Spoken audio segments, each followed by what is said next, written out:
nhảy đi, Phương nhảy đi. Phương nhảy kìa.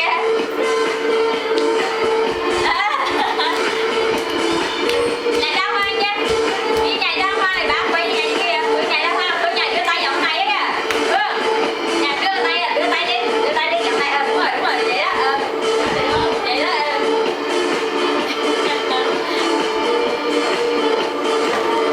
Ôi rồi.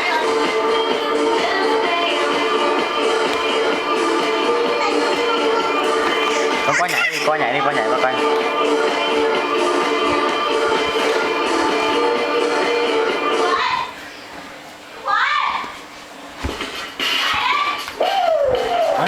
Nhanh lên, nhanh.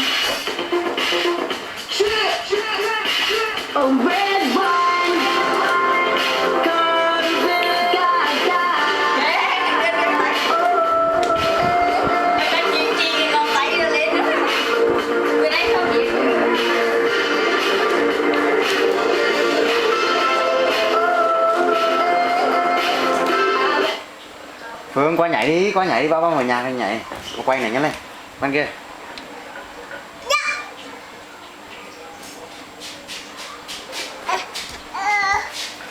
Đó, coi chị Vi nhảy kìa.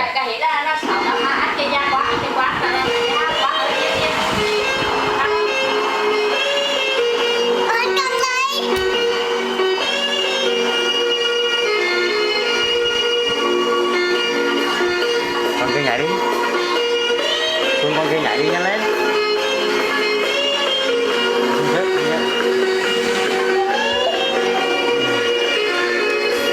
Nhảy đi, nhảy.